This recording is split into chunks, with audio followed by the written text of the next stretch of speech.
Daughter of my heavenly father नामक YouTube channel ईश्वर वाक्य शुणुवा आपण समस्त को प्रभु जीशुख्रीष्ट नाम मो नमस्कार धन्यवाद जनावि।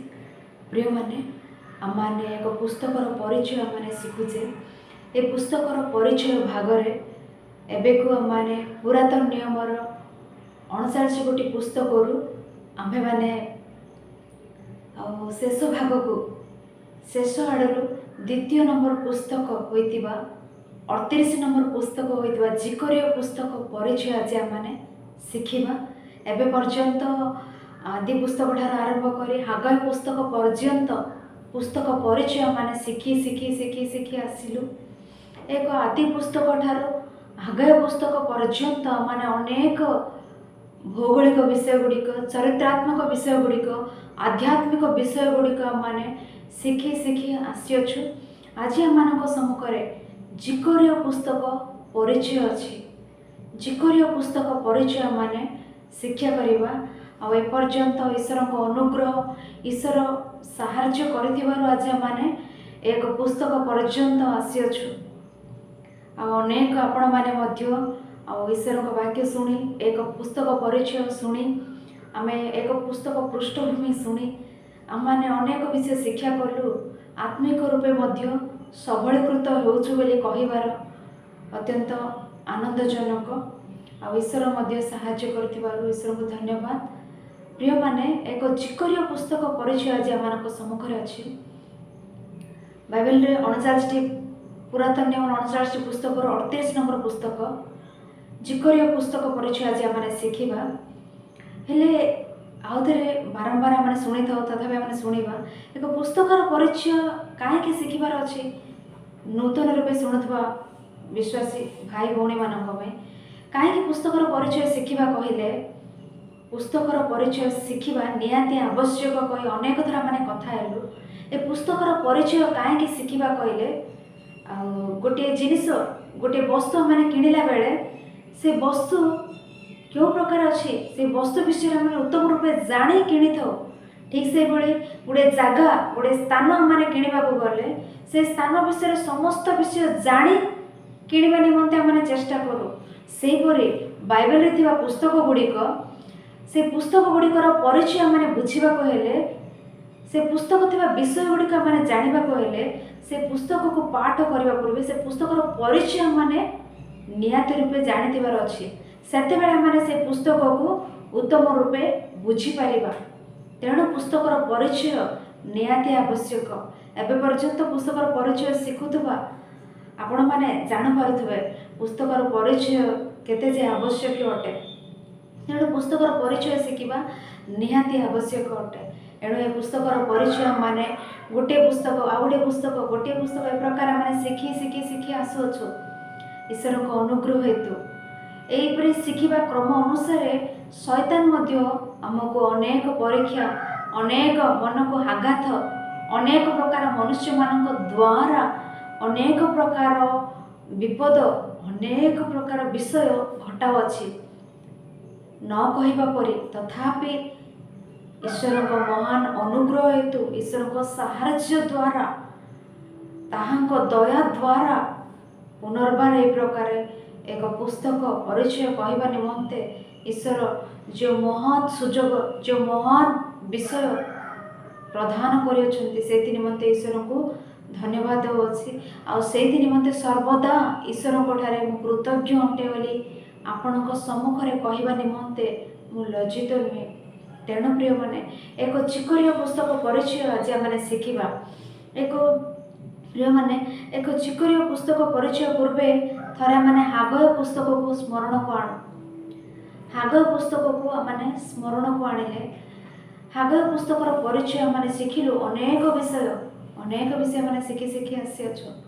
सेपरी एक जिकरिय पुस्तक ए शिखिला बेले हागय पुस्तक मध्य आनिबा। आर पुरातन नियम 39 गोटे पुस्तक थिले सेतिरे ए समस्त पुस्तक मध्य बुझिबा पाई गोटे 3 गोटी विषय माने स्मरण रखिबार अछि। 3 गोटी विषय माने स्मरण रखिकी 39 पुस्तक माने पाठ करिबार अछि। 39 पुस्तक प्रथम 5 गोटी पुस्तक आदि पुस्तक द्वितीय वर्ण पुस्तक पर्यंत ପରିଚୟ ରଖିଲେ ଜିଓସି ପୁସ୍ତକ ଠାରୁ ମଲାକି ପୁସ୍ତକ ପର୍ଯ୍ୟନ୍ତ ଏ ସମସ୍ତ ଚରିତ୍ର ପୁସ୍ତକ ଭବିଷ୍ୟତ ବକ୍ତାମାନଙ୍କ ପୁସ୍ତକ ଏ ସମସ୍ତ ପୁସ୍ତକ ପାଠ କଲାବେଳେ ଆମେ ବୁଝିବା ନିମନ୍ତେ ଗୋଟେ 3 ବିଷୟ ମାନେ ସର୍ବଦା ସ୍ମରଣ ରଖି ପାଠ କରୁ।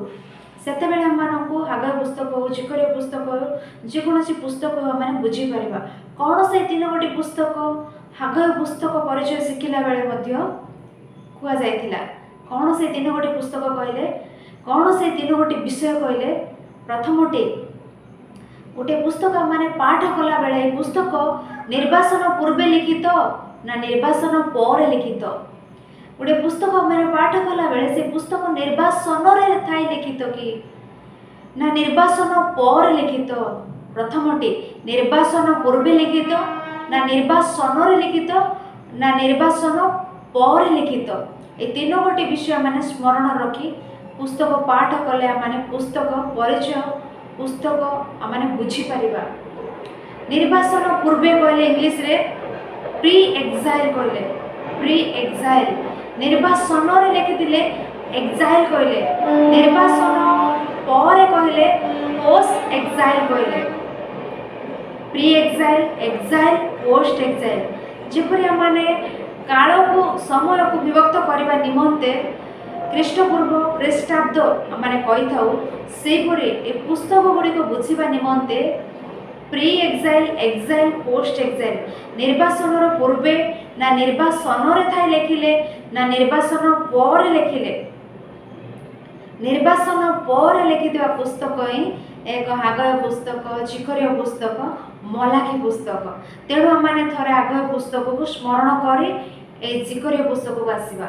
କାରଣ ଜିକରିୟ ପୁସ୍ତକ ନିର୍ବାସନ ପରେ ଲିଖିତ ପୁସ୍ତକ, ଏକ ହାଗାୟ ପୁସ୍ତକ ମଧ୍ୟ ନିର୍ବାସନ ପରେ ହିଁ ଲିଖିତ ପୁସ୍ତକ। ତେଣୁ ଆମେ ହାଗାୟ ପୁସ୍ତକକୁ ଥରେ ସ୍ମରଣ କରି ଜିକରିୟ ପୁସ୍ତକକୁ ପୁନର୍ବାର ଆମେ ଆସିବା ବୋଲି ଆମେ କଥା ହେଲୁ। ତେଣୁ ଗୋଟିଏ ପୁସ୍ତକ ପଢ଼ିଲା ବେଳେ ଆମେ କିପରି ବୁଝିବା କହିଲେ ଏ 3 ବିଷୟ ମାନେ ସ୍ମରଣ ରଖୁ। ନିର୍ବାସନ ପୂର୍ବେ ନିର୍ବାସନରେ ଲିଖିତ ପୁସ୍ତକ ନା ନିର୍ବାସନ ପରେ ଲିଖିତ ପୁସ୍ତକ ଗୁଡ଼ିକ। ନିର୍ବାସନ ପରେ କହିଲେ ଜେରୁସାଲେମରେ ଥିବା ଜିହୁଦୀ ମାନେ ବାବିଲୋନକୁ ନିର୍ବାସିତ ହେଲେ। ସେଠାରୁ ଫେରି ଆସିଲେ 70 ବର୍ଷ ସେଠାରେ ଦାସତ୍ୱ ଅବସ୍ଥାରେ ରହି ଫେରି ଆସିଲେ। ନିର୍ବାସନରୁ ଆସିକି ଲେଖିଲେ 3 ପୁସ୍ତକ। ତେଣୁ ନିର୍ବାସନରେ ଥିଲାବେଳେ ଭବିଷ୍ୟତ ବକ୍ତାମାନଙ୍କ ପୁସ୍ତକ ଜିଜିକାଲ୍, ଦାନିଏଲ୍ ହିଁ ଦେଖାଯିବ, କିନ୍ତୁ ନିର୍ବାସନରେ ଥିଲାବେଳେ ଚରିତ୍ର ପୁସ୍ତକ ଆମମାନଙ୍କୁ ଦେଖାଯିବ ନାହିଁ। ନିର୍ବାସନରେ ଭବିଷ୍ୟତ ବକ୍ତାମାନଙ୍କ 2 ପୁସ୍ତକ ଆମମାନଙ୍କୁ ଦେଖାଯିବ। ନିର୍ବାସନରେ ଥିଲାବେଳେ ଚରିତ୍ର ପୁସ୍ତକ ଲିଖିତ ହୋଇନାହିଁ। ନିର୍ବାସନ ପରେ ଲିଖିତ ହୋଇଅଛି ହାଗାୟ, ଜିକରିୟ, ମଲାକି। ତେଣୁ ଆଜି ଆମମାନଙ୍କ ସମ୍ମୁଖରେ ଏହି ଏକ ଜିକରିୟ ପୁସ୍ତକ ଅଛି। ଏ ଜିକରିୟ ପୁସ୍ତକ ମଧ୍ୟକୁ ଯିବା ପୂର୍ବରୁ ଥରେ ଆମେ ହାଗାୟ ପୁସ୍ତକ ଗତ ଦିନରେ ଆମେ ହାଗାୟ ପୁସ୍ତକ ପରିଚୟ ଶିଖିଥିଲେ, ତାହା ଥରେ ସ୍ମରଣ କରି ପୁନର୍ବାର ଆମେ ଜିକରିୟ ପୁସ୍ତକକୁ ଆସିବା।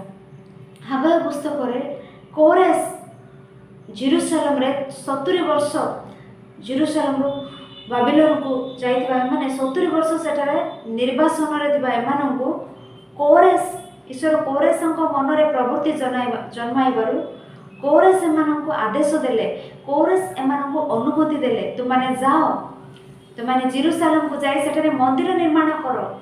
କୋରେଶଙ୍କ ଅନୁମତିରେ ଜେରୁସାଲେମକୁ ଆସିଲେ ଜିହୁଦୀମାନେ। କେଉଁଥିପାଇଁ? ମନ୍ଦିର ନିର୍ମାଣ କରିବା ପାଇଁ। ମନ୍ଦିର ନିର୍ମାଣ କରିବା ପାଇଁ ପ୍ରଥମେ କାହାରି ନେତୃତ୍ୱରେ ଆସିଲେ? ଜେରୁବାବିଲଙ୍କ ନେତୃତ୍ୱରେ ଆସିଲେ। ଜେରୁବାବିଲଙ୍କ ନେତୃତ୍ୱରେ ପ୍ରାୟ 40,000ରୁ ଉର୍ଦ୍ଧ୍ୱ ଲୋକମାନେ ବାବିଲୋନରୁ ଜେରୁସାଲେମକୁ ଆସିବାର ଆମେ କଥା ହେଲୁ। ଦ୍ୱିତୀୟରେ ହେଜ୍ରାଙ୍କ ନେତୃତ୍ୱରେ, ପ୍ରଥମେ ଜେରୁବାବିଲଙ୍କ ନେତୃତ୍ୱରେ, ଦ୍ୱିତୀୟରେ ହେଜ୍ରାଙ୍କ ନେତୃତ୍ୱରେ ସେମାନେ ଏଠାକୁ ଆସିଲେ। ତୃତୀୟରେ ନେହେମିୟାଙ୍କ ନେତୃତ୍ୱରେ। ଏପରି 3 ଥର ସେମାନେ ବାବିଲୋନରୁ ଜେରୁସାଲେମକୁ ଆସିବାର ଆମେ କଥା ହେଲୁ। ଗୋଟିଏ ଆଶ୍ଚର୍ଯ୍ୟ ବିଷୟ କ'ଣ କହିଲେ, ଏମାନେ 3ଟି ଆକ୍ରମଣରେ ଅଳ୍ପ ଅଳ୍ପ ସେଠା ଗଲେ, ପୁନର୍ବାର 3 ଦଫାରେ, ପ୍ରଥମ ଦଫାରେ ଜେରୁବାବିଲଙ୍କ ନେତୃତ୍ୱରେ, ଦ୍ୱିତୀୟ ଦଫାରେ ଏଜ୍ରାଙ୍କ ନେତୃତ୍ୱରେ, ତୃତୀୟ ଦଫାରେ ନେହେମିୟାଙ୍କ ନେତୃତ୍ୱରେ ଏମାନେ ଆସିବାର ଆମେ ଜାଣୁ। ଆସିଥିବା ଏମାନେ ଏଠାରେ ଈଶ୍ୱରଙ୍କ ମନ୍ଦିର କାର୍ଯ୍ୟ ନିର୍ମାଣ କଲେ, ଈଶ୍ୱରଙ୍କ ମନ୍ଦିର କାର୍ଯ୍ୟ ଭିତ୍ତିମୂଳ ଆରମ୍ଭ କଲେ। ଭିତ୍ତିମୂଳ ଆରମ୍ଭ କରିବାରୁ ହିଁ ଅନେକ ଅବରୋଧ, ଅନେକ ପ୍ରତିରୋଧ, ଅନେକ ସମସ୍ୟା, ଅନେକ ଅବରୋଧ ଆସିଲେ, ଅନେକ ପ୍ରତିରୋଧ, ଅନେକ ସମସ୍ୟା ଆସିବାରୁ ଏମାନେ ଭିତ୍ତିମୂଳ ନିର୍ମାଣ କାର୍ଯ୍ୟରେ ହିଁ ଭିତ୍ତିମୂଳ ସହିତ ହିଁ ମନ୍ଦିର ନିର୍ମାଣ କାର୍ଯ୍ୟ ସ୍ଥଗିତ କଲେ। ସ୍ଥଗିତ କରିବା ପରେ ଆମେ ଦେଖିଲୁ ଈଶ୍ୱରଙ୍କ ମନ୍ଦିରର ନିର୍ମାଣ କାର୍ଯ୍ୟ ଭିତ୍ତିମୂଳରେ ହିଁ ସ୍ଥଗିତ କଲେ। ସେପରି କେତେ କାଳ ସ୍ଥଗିତ କଲେ? 16 ବର୍ଷ ଧରି ପରମେଶ୍ୱରଙ୍କ ମନ୍ଦିରର ଭିତ୍ତିମୂଳ କାର୍ଯ୍ୟ ଆରମ୍ଭ ହେଲା, ସେଇ ପ୍ରକାର ସ୍ଥଗିତ ହୋଇଅଛି। ସେତେବେଳେ ପରମେଶ୍ୱର ହାଗୟଙ୍କୁ ଉଠାଇଲେ। ହାଗୟ ତୁମେ ଯାଅ, ଅନୁଯୋଗ ଦିଅ ସେମାନଙ୍କୁ, ଉତ୍ସାହ ଦିଅ ସେମାନଙ୍କୁ, ପ୍ରୋତ୍ସାହିତ କର, ମୋ କାର୍ଯ୍ୟ ଯେପରି ଆଗକୁ ଯିବ। ହାଗୟ ଯାଇ ସେମାନଙ୍କୁ ଅନୁଯୋଗ କଲେ, ସେମାନଙ୍କୁ ସାହସ ଦେଲେ, ଭରସା ଦେଲେ, ସାନ୍ତ୍ୱନାଯୁକ୍ତ ଅନେକ ସାହସଯୁକ୍ତ ଅନେକ ବାକ୍ୟ କହିଲେ। ସେତେବେଳେ ଏମାନେ ପୁନର୍ବାର ଈଶ୍ୱରଙ୍କ ମନ୍ଦିରର କାର୍ଯ୍ୟ କରିବା ଆରମ୍ଭ କଲେ। ସେପଟେ ଭିତ୍ତିମୂଳ ଆରମ୍ଭ କରିବେ, 2 ବର୍ଷ ମଧ୍ୟରେ ଭିତ୍ତିମୂଳ ସମାପ୍ତ କରିଥିଲେ। ଖ୍ରୀଷ୍ଟପୂର୍ବ 538ରେ ସେମାନେ କୋରେଶଙ୍କ ଆଦର୍ଶରେ ଜେରୁସାଲେମକୁ ଆସିଲେ।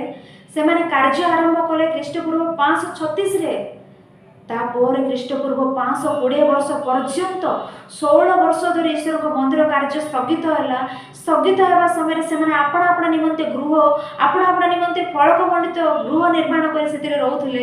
ହାଗୟଙ୍କ ଅନୁଯୋଗ ଅନୁସାରେ ସେମାନେ ପୁନର୍ବାର ଈଶ୍ୱରଙ୍କ କାର୍ଯ୍ୟ କରିବା ଆରମ୍ଭ କଲେ। ଏପରି କେତେ ବର୍ଷରେ ସେମାନେ ସମାପ୍ତ କଲେ କହିଲେ? ଆମେ ଜାଣିଛୁ 4 ବର୍ଷ ମନ୍ଦିର ନିର୍ମାଣ କାର୍ଯ୍ୟ 4 ବର୍ଷ କରି 4 ବର୍ଷରେ ସେମାନେ କମ୍ପ୍ଲିଟ୍ ରୂପେ ମନ୍ଦିର କାର୍ଯ୍ୟ ନିର୍ମାଣ ଶେଷ କଲେ। 2 ବର୍ଷ ଭିତ୍ତିମୂଳ କାର୍ଯ୍ୟ, 4 ବର୍ଷ ମନ୍ଦିର ନିର୍ମାଣ କାର୍ଯ୍ୟ ପରେ 6 ବର୍ଷ ଏମାନଙ୍କୁ ସମ୍ପୂର୍ଣ୍ଣ କରିବା ପାଇଁ 6 ବର୍ଷ ଲାଗିଗଲା।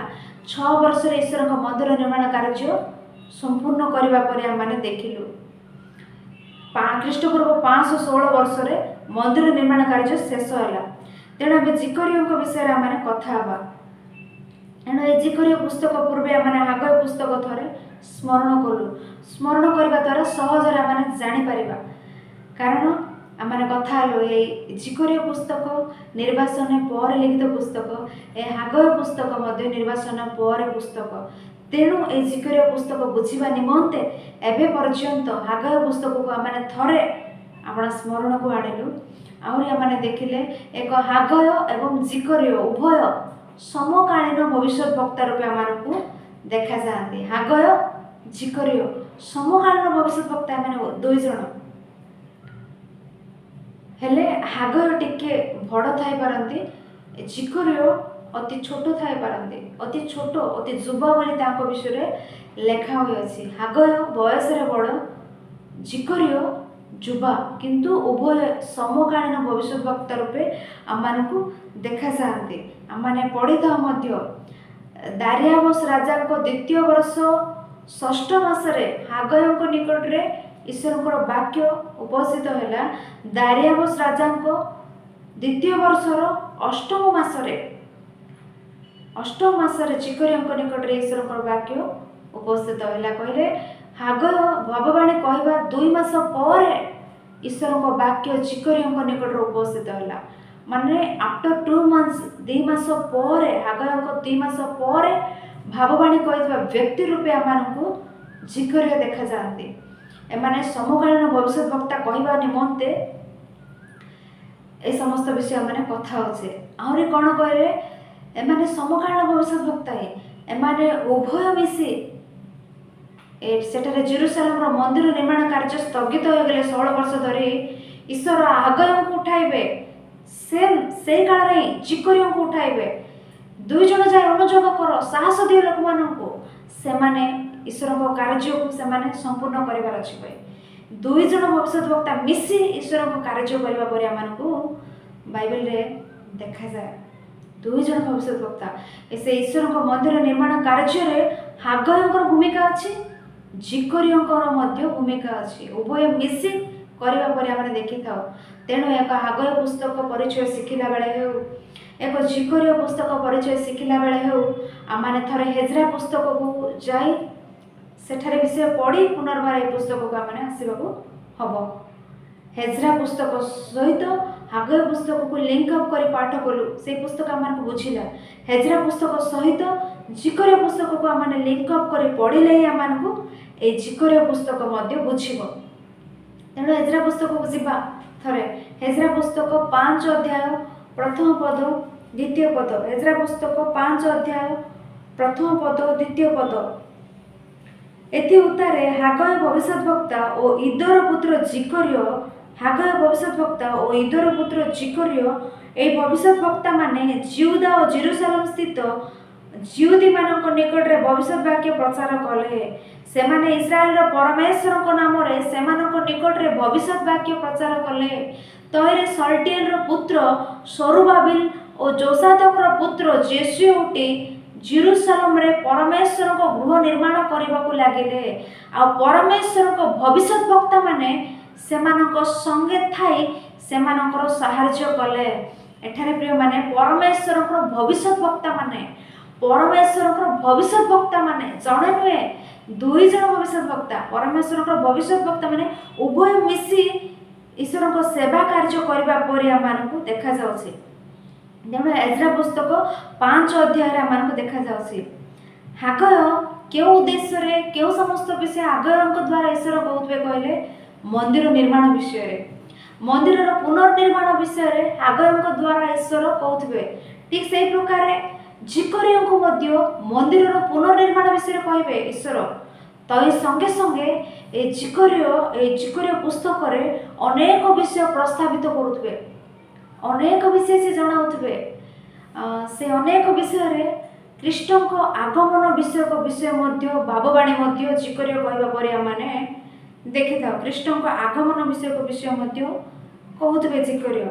तेणु एक जिकरिया हागय उभय समकालीन भविष्यद्वक्ता कहबा निमंते आमाने हेजरा पुस्तक 5 अध्याय प्रथम पद द्वितीय पद पाठ करलो आउरे आमाने देखिले हागय पुस्तक प्रथम अध्याय प्रथम पद एमाने दुई जन समकालीन भविष्यद्वक्ता कहबा निमंते हागय पुस्तक प्रथम अध्याय प्रथम पद आमाने समस्ते आपणा बाइबल खोले देखु दारियाबस राजार अधिकार द्वितीय वर्षर षष्ठ मासरे मासर प्रथम दिन रे दारियाबस राजार अधिकार द्वितीय वर्ष आपण माने मने रखंतु द्वितीय वर्ष षष्ठ मासर द्वितीय वर्षर षष्ठ मासरे हागयଙ୍କ निकटरे सदाप्रभुଙ୍କର वाक्य उपस्थित हैला। गोटे पृष्ठ आपण माने उल्टांतु जिकरिया पुस्तक प्रथम अध्याय प्रथम पद दारियाबसर अधिकार द्वितीय वर्षर अष्टम मासरे इदोंको पौत्र बेखरियाଙ୍କ पुत्र जिकरिया भविष्यद्वक्ताଙ୍କ निकटरे सदाप्रभुଙ୍କର एई वाक्य उपस्थित हैला। दारियाबस अधिकार द्वितीय वर्षर षष्ठ मासरे हागयଙ୍କ निकटरे सदाप्रभुଙ୍କ वाक्य उपस्थित हैला। दारियाबस अधिकार द्वितीय वर्षर अष्टम मासरे इदोंको पौत्र बेरेकियाଙ୍କ पुत्र जिकरियाଙ୍କ निकटरे सदाप्रभुଙ୍କ वाक्य उपस्थित हैला। माने एक दुई जन समकालीन भविष्यद्वक्ता केवल 2 मास ही सेमानक मध्य गैप अछि 2 मास पर जिकरियाଙ୍କ निकटरे ईश्वर वाक्य उपस्थित होगा पर माने देखि थाओ। तेणु माने समकालीन भविष्यद्वक्ता कहबा निमंते आमाने हेजरा पुस्तक रे देखिलु एठारे मध्ये आमाने देखिलु हागय पुस्तक रे देखिलु जिकरिया पुस्तक रे देखिलु। तेणु एमाने दुई जन एककालीन भविष्यद्वक्ता रूपे आमानकु देखा जाउछन्ते। तेणु जिकरिया पुस्तक 2 अध्याय 4 पद देखिले जिकरिया पुस्तक 2 अध्याय 4 पद देखिले एठारे जिकरियाଙ୍କ विषय रे कुआ जाउछि पुणे ताहाको कहिले दौड़ ए जुबा लोकंको कुह जेरुसलेम मध्यवर्ती मनुष्य पशुगणर बाहुल्य हेतु ताहा प्राचीर विहीन ग्राम समूह तुल्य बसती स्थान हेबो। ईश्वर आपण दूत को कहउछन्ति जुबा लोकंको कुह जुबा लोकंको ईश्वर आपण दूत को आज्ञा दउछन्ति जुबा लोक को कुह माने जिकरिया केउ बयस रे अछन्ति जुबा बयस रे अछन्ति जुबा लोक जिकरिया माने गोटे विषय माने स्मरण कले जुबा रूपे अछन्ति जिकरिया जे सेठारे बाबिलोन रे 70 वर्ष निर्वासित होई रहले सेठारो एठाको फेरी आसिले सेते बेलकु जिकरिया केउ बयस रे अछन्ति कहले जुबा बयस रे माने सेठारो एठाको फेरी आसिला बेले जिकरिया ଜିକରିୟଙ୍କ ସହିତ ଜିକରିୟଙ୍କ ପିତା, ଜିକରିୟଙ୍କ ପିତାଙ୍କ ସହ ଜିକରିୟଙ୍କ ଅଜା ମଧ୍ୟ ଏମାନେ ସମସ୍ତେ ଏଠାକୁ ଫେରି ଆସିବା ପରେ ସୁଯୋଗ ଅଛି ଏମାନେ କହିବା ନିମନ୍ତେ। ଏମାନେ ସମସ୍ତେ ତାଙ୍କ ପିତାଙ୍କ ସହିତ ଅଜା ଏମାନେ ଏଠାକୁ ଆସିବା ପରେ ଆମମାନଙ୍କୁ ଜଣାପଡ଼ୁଛି। ବାବିଲୋନରୁ ଫେରି ଆସି ପ୍ରାୟ 20 ବର୍ଷ ହେଉଛି ଏଠାରେ। ବାବିଲୋନରେ 70 ବର୍ଷ ରହିଲେ। ମାନେ ଏ ଜିକରିୟଙ୍କ ସହିତ ଜିକରିୟଙ୍କ ଅଜା, ଜିକରିୟଙ୍କ ପିତା ମାନେ ସମସ୍ତେ ଏଠାକୁ ଆସିବା ପରେ ଆମମାନଙ୍କୁ ଦେଖାଯାଉଛି। ଜିକରିୟ ଯୁବା ବୟସରେ ଅଛନ୍ତି, କିନ୍ତୁ ହାଗୟ ଜିକରିୟଙ୍କଠାରୁ ବଡ଼। ହାଗୟ ଜିକରିୟଙ୍କଠାରୁ ବଡ଼, କିନ୍ତୁ ସମକାଳୀନ ଭବିଷ୍ୟତ ବକ୍ତା ଏମାନେ। କିପରି କହିପାରିବା କହିଲେ, ଏବେ ଦେଖନ୍ତୁ ଆମମାନେ ସମସ୍ତେ ଅଛୁ, ଆମ ସମସ୍ତଙ୍କର ଏଜ୍ରେ ଡିଫରେନ୍ସ ଥାଇପାରେ, କିନ୍ତୁ ଆମମାନେ ସମସ୍ତେ କାହାକୁ 30, କାହାକୁ 40, କାହାକୁ 50 ହୋଇଥାଇପାରେ, କିନ୍ତୁ ଆମମାନେ ସମସ୍ତେ ଏବେ ସମକାଳୀନ, ଏକକାଳୀନ। ସେହିପରି ହାଗୟ ବୟସରେ ବଡ଼, ଜିକରିୟ ଯୁବା ବୋଲି କୁହାଯାଉଛି ତାଙ୍କ ବିଷୟରେ, ଛୋଟ ବୟସର ବ୍ୟକ୍ତି ଯୁବା। ତଥାପି ଏମାନେ ଦୁଇ ଜଣ ସମକାଳୀନ ଭବିଷ୍ୟତ ବକ୍ତା। ଏବେ ପର୍ଯ୍ୟନ୍ତ ଆମମାନେ ଜିକରିୟ ପୁସ୍ତକକୁ ଆଲୋଚନା କରିବା ପୂର୍ବେ ହାଗୟ ପୁସ୍ତକର କିଛି ବିଷୟ ସ୍ମରଣକୁ ଆଣିଲୁ। ସେହିପରି ଏକ ଜିକରିୟଙ୍କ ବିଷୟରେ ଜିକରିୟ ହାଗୟ ସମକାଳୀନ ଭବିଷ୍ୟତ ବକ୍ତା କହିବା ନିମନ୍ତେ ଅନେକ ବାକ୍ୟ ଆମେ ଦେଖିଲୁ।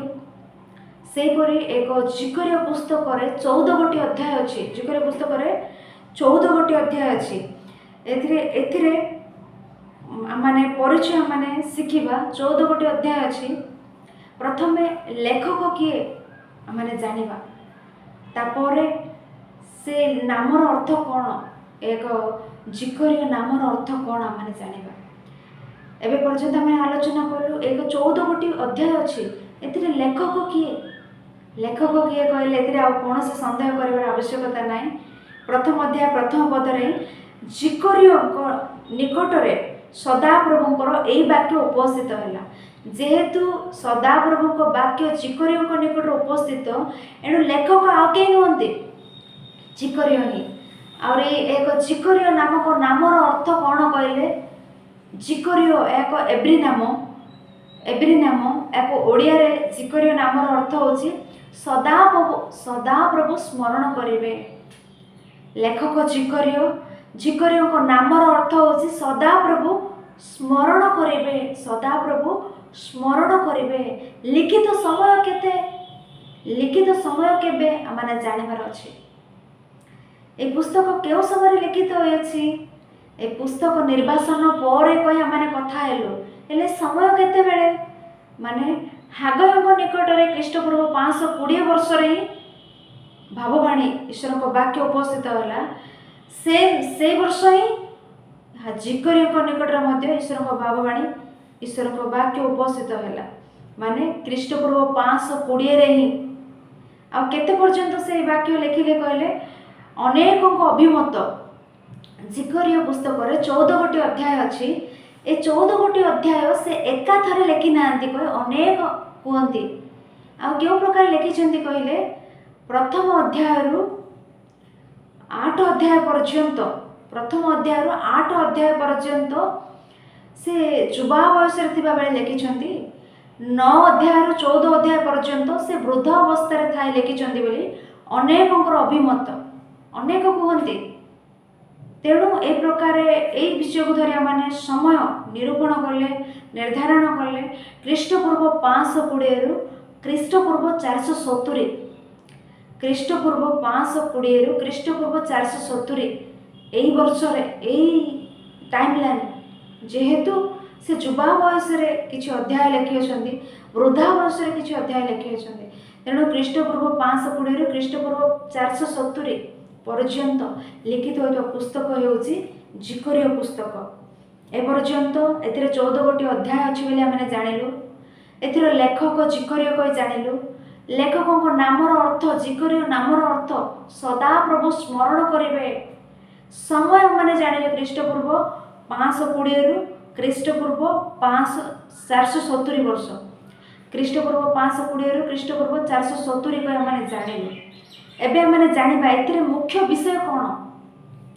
ଏକ ଜିକରିୟ ପୁସ୍ତକର ମୁଖ୍ୟ ବିଷୟ କ'ଣ, ମେନ୍ ଥିମ୍, ମୁଖ୍ୟ ବିଷୟ କ'ଣ କହିଲେ, एक जिकर्य पुस्तक 14 गोटी अध्याय मुख्य विषय जेरुसलेम मंदिर निर्माण एवं आगत मसीह विषय को भाववाणी। जेरुसलेम मंदिर निर्माण विषय एवं आगमन करने को ख्रीष्टों विषय को भाववाणी। भविष्य में ख्रीष्ट आसवाक जाऊँगी ताहा विषय को भाववाणी एक जिकर्य पुस्तक ईश्वर जिकर्य द्वारा लेखाइबार आम मैंने देखि था। तेणु एक पुस्तक विशिष्टता कौन कहले एक पुस्तक विशिष्टता रही आमने जिते जिसाया पुस्तक जेरेमिया पुस्तक ये बड़ भविष्य वक्ता मान पुस्तक आम पाठ करूँ से भविष्य वक्ता मान जिसाया हूँ जेरेमिया हूँ अधिक रूपे ख्रीष्टों जन्म मरण समाधि ख्रीष्टों जन्म विषय मरण विषय जीवन विषय अधिक रूपे से कहते सेहीपरि एक सान भविष्य वक्ता मान पुस्तक 12 गोटी पुस्तक अच्छे 5 गोटी बड़ भविष्य वक्ता मान पुस्तक 12 गोटी सान भविष्य वक्ता मान पुस्तक कह आम पाठ कर सान भविष्य वक्ता मान पुस्तक 12 गोटी हेले से जिकर्य पुस्तक जिकर्य अधिक रूपे ख्रीष्टों विषय को भाववाणी से लिखुदेवे। दर्शन माध्यम ईश्वर दर्शन माध्यम देखा विषय ईश्वर जणाइबा विषय ख्रीष्टों आगमन विषय को विषय जिकर्य अपना भाववाणी अपना पुस्तक लिखुवे जिकर्य भाववाणी लिखुवे। तेणु एक 12 गोटी सान भविष्य वक्ता मान पुस्तक विशेष पुस्तक कौन कहले जिकर्य पुस्तक कारण से ख्रीष्टों आगमन विषय लिखिले आगमन विषय को भाववाणी लिखिले। तेणु एक विशेष पुस्तक रूपे आम जिकर्य पुस्तक देखा जाते। आउरे एक जिकर्य भाववाणी से जो सब भाववाणी जिकर्य पुस्तक लिखिं से समस्त भाववाणी आमको मत्ती लिखित सुसमाचार मार्क लिखित सुसमाचार लूक लिखित सुसमाचार जॉन लिखित सुसमाचार आउरी प्रकाशित वाक्य सफल होगा प्रकाशित वाक्य सुसमाचार पत्र गुड़िक आमको देखा जाए। जिकर्य भाववाणी सब आमको सुसमाचार एवं प्रकाशित वाक्य आमको देखा जाए। एणु जिकर्य पुस्तक एक विशेष पुस्तक सान भविष्य वक्ता मान पुस्तक एक विशेष अति मुख्य पुस्तक आम जानू कारण जीशुख्रीष्ट आगमन विषय कहे जिकर्य। तेणु एवं पर्यंत जिकर्य पुस्तक विषय को ब्रीफ इंट्रोडक्शन संक्षिप्त रूपक परिचय आम आलोचना कलु। एवं पर्यंत तांकर नाम अर्थ से ही लेखक कहे समकालीन भविष्य वक्ता माने कहे क्यों समय पुस्तक लिखित कहे आहरी एथिरे मुख्य विषय कौन आम जानिलु। यह जिकर्य पुस्तकर संक्षिप्त परिचय आहरी आम अधिक रूपे जानिबा। एथिरे 14 गोटी अध्याय अच्छी ए 14 गोटी अध्याय को किपरि विभक्त करले किपरि विभाजन कले आम मैंने बुझीपर क्यों अध्याय कौन अच्छी कह 14 गोटी अध्याय को आम विभक्त कले आम बुझीपर ये 14 गोटी अध्याय को आम 3 भाग विभक्त करवा 14 गोटी अध्याय को 3 भाग विभक्त करवा। प्रथम अध्याय 6 अध्याय प्रथम अध्याय 6 अध्याय प्रथम भाग एतिरे दर्शन गुड़िक देखा जाए। केते गोटी दर्शन 8 गोटी दर्शन ईश्वर जिकर्य को देखाते। 8 गोटी दर्शन द्वारा ईश्वर अनेक विषय जनाती कहती। ये दर्शन माध्यम कौन कहते कहले एमानंकु बाबिलोन निर्वासन 70 वर्ष निर्वासन रही एटाको आसीथिबा एमानंकु मंदिर निर्माण कार्य करने प्रस्तुत होता एमानंकु एक आश्वासना एक भरोसा एक सांत्वनायुक्त वाक्य दर्शन माध्यम जिकर्य से कहते। आहरी कौन कहते कहले विचार विषय एक 6 गोटी अध्याय से कहते दर्शन द्वारा विचार विषय कहते। सेमानंकु एठाक आसिलु आमाने मंदिर निर्माण करने जेरुसलेम को आसिलु एठार परिस्थिति कौन आम भविष्य कौन ए प्रकार नाना प्रकार प्रश्न सेमानंकु विश्वास आश्वासना उत्साह प्रदान करुवे जिकर्य ईश्वर। आतेक विचार विषय कहबार दर्शन भाव में देखी था। आतेक दर्शन रूपे विचार विषय कहते यह प्रथम अध्याय प्रथम भाग में देखा प्रथम अध्याय 6 पदर 6 अध्याय पर्यंत प्रथम अध्याय रु 6 अध्याय पर्यंत प्रथम भाग हेले से प्रथम भाग रे 8 गोटी दर्शन रे सेमानंकु विश्वास सेमानंकु उत्साह देबार एवं विचार विषय कहते सेपरि आम माने द्वितीय भाग 7 अध्याय 8 अध्याय प्रथम अध्याय 6 अध्याय हेले द्वितीय भाग 7 अध्याय 8 अध्याय एथिरे कौन कहते कहले उपवास विषय तुम मैंने उपवास क्यों कर तुम मैंने करुवा उपवास प्रकृतिर उपवास करुछ कि प्रकृतिर उपवास करुछ कि उपवास कले किपरि थिबो से उपवास क्यों करुछ उपवास विषय अनुयोग करुवे से प्रकार 8 अध्याय क्यों प्रकार तुम मैंने बंचार अच्छी तुमने जेरुसलेम को आसवा पर क्यों प्रकार बंचिले ईश्वर तुम जीवन चाहती तुम जीवन क्यों प्रकार रहीबार अच्छी बोली ईश्वर इच्छा करती से समस्त उत्तम उत्तम विषय 1 7 8 अध्याय कहते से प्रकार तृतीय भाग 9 अध्याय रु 14 अध्याय 9 अध्याय रु 14 अध्याय मसीह को आगमन विषय को भाववाणी ए 9 अध्याय रु 14 अध्याय पर्यंत ईश्वर जिकोरियों द्वारा कहते ईश्वर जिकोरियों दर्शन माध्यम देखा नचेत ईश्वर सीधासख जिकोरियों द्वारा लेखुवे कृष्ण को आगमन विषय को भाववाणी समस्त केते वर्ष पूर्व कृष्ण को आगमन विषय लिखाइले कृष्ण पूर्व 470 वर्ष पूर्वे 100 वर्ष पूर्वे आसवाकुवा जीशुख्रीष्ण विषय को भाववाणी से कहते आसवाकुवा जीशुख्रीष्ण को भाववाणी लिखार 9 अध्याय रु 14 अध्याय मानू देखा जाए तेणु प्रिय मैंने देखिलु 14 गोटी अध्याय को किपरि विभक्त करवा कहले 3 भाग विभक्त करवा प्रथम अध्याय रु 6 अध्याय गोटे भाग से कौन कहले दर्शन गुड़िक द्वितीय भाग 7 अध्याय 8 अध्याय ये 2टी अध्याय द्वितीय भाग ए कौन कहले उपवास विषय तृतीय भाग 9 अध्याय रु 14 अध्याय ए कौन कहले कृष्ण विषय को भाववाणी मसीह विषय को भाववाणी से कहते ए प्रकार माने देखि था तो प्रथम भाग को आज आम जा दर्शन माध्यम कहुआ विषय प्रथम भाग प्रथम अध्याय 6 अध्याय प्रथम भाग से प्रथम भाग दर्शन माध्यम कहुआ विषय से एवं पर्यंत मो परिचय संक्षिप्त भाव में कहली आमने बुझीपर ए समस्त विषय को धरी तथापि केतक मुख्य विषय गुड़िक आम आलोचना करवा प्रथम अध्याय आम देखा जिकोरिया पुस्तक समस्ते आमने अपना अपना बाइबल खोली जिकोरिया पुस्तक प्रथम अध्याय 3 पद जिकोरिया पुस्तक प्रथम अध्याय 3 पद आमने पाठ करूँ एथिपाई तुम्हें लोक मान कुह सैन्याधिपति सदाप्रभु यही कथा कहते तुम्हें माने आम प्रति फेर यह सैन्याधिपति सदाप्रभु कहती तहिरे आम्भे तुम प्रति फेरबा यह सैन्याधिपति सदाप्रभु कहती एडी बाबिलोन रे निर्वासित अवस्था थिलो एठा को मंदिर निर्माण करबा आसिले सेमानंको जिकोरियो तुमे जाई कुओ कौन कहबार अछि एडी सैन्याधिपति सदाप्रभु कहती तुम्हें माने आम्भ प्रति फेर तहिरे आम्भे तुम प्रति फेरबा कौन चाहती परमेश्वर तुम्हें आम प्रति फेरवा से देखते तुमने ताहांको प्रति फेरवा से देखते तुमने ताहांको प्रति फेरवा से चाहते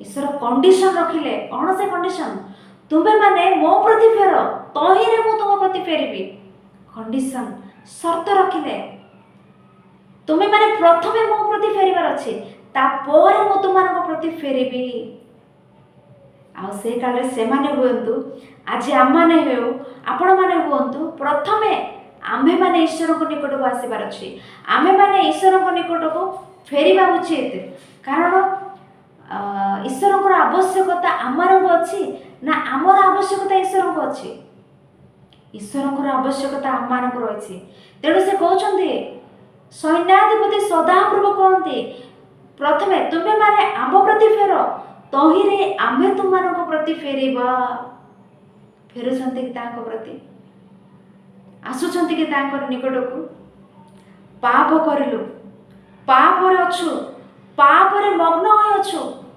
पाप करी पापर रही पापर लिप्त होइतबा आम्भे माने आम मानको पापरु किए आमମାନଙ୍କୁ ଉଦ୍ଧାର କରିବ, ଆମମାନଙ୍କ ପାପରୁ କିଏ ଆମମାନଙ୍କୁ ଧୌତ କରିବ। ଆମେ ନିଜେ ନିଜେ ଆମ ପାପକୁ କାଢ଼ିପାରିବା କି? ନା ଜଗତର ଅନ୍ୟ କେହି ଆସି ଆମମାନଙ୍କର ପାପକୁ କାଢ଼ିପାରିବେ କି? ଆମେ ନିଜେ ନିଜେ ଆମର ପାପ କାଢ଼ି ନପାରୁ, ଅନ୍ୟ କେହି ଆମମାନଙ୍କ ପାପରୁ ଆମକୁ ପବିତ୍ରତ୍ୱ କରିନପାରେ, ଆଉ କିପରି? ରୋଗ ନିମନ୍ତେ ହେଲେ ଜଗତରେ ଔଷଧ ଅଛି, ଏଇ ପାପ ନିମନ୍ତେ ଔଷଧ କେଉଁଠାରେ? ଔଷଧ କିଏ? एकमात्र प्रभु जीशु ख्रीष्ट क्रूसरे अपना बहुमूल्य रक्त झराइले, से रक्त रे जगतर समस्त मनुष्यर पाप धौत हो पारिबो। से रक्त रे समस्त जगतर मनुष्य माने पवित्र कृत्य हो पारिबे। सेतिमाई पितर कहिले अपना पत्र रे बहुमूल्य रक्त जीशु ख्रीष्टकर रक्त बहुमूल्य रक्त, से रक्त जगतर कौनसी ब्लड बैंक रे मिलिबो नाही। से रक्त द्वारा मनुष्यर समस्त पाप मनुष्य माने धौत हो पारिबे। से रक्त निकट को प्रत्येक लोक आसबार अच्छे। आसुचे कि जीशु ख्रीष्ट निकट को आसुचे कि ईश्वर निकट को। एवं जड़े रोगी अच्छी से रोगर दुख पाची, रोगी पेसेंट डॉक्टर को निकट जीवार अच्छे, डॉक्टर पेसेंट निकट को आसबे ना। से जीशु ख्रीष्ट निकट को मैंने आसबार अच्छे। से द्वार आघात करते, किए द्वार खोलिब कही, कहीं से द्वार पर्यंत आसिले भीतर को आसबे ना कि आसबे ना। आपण द्वार खोलिले से भीतर को आसबे, से द्वार पर्यंत आसिले भीतर को आसबे नहीं, आसबे ना। आपण द्वार खोलिले से भीतर को आसबे। से कहउछंती तुम्भे माने आम प्रति फेरिले आम्भे तुम प्रति फेरिबा। केड़े उत्तम ईश्वर, केड़े महान परमेश्वर, केड़े महत् भाग्य। तुम्भे माने आम प्रति फेरिले आम्भे तुम प्रति फेरिबा।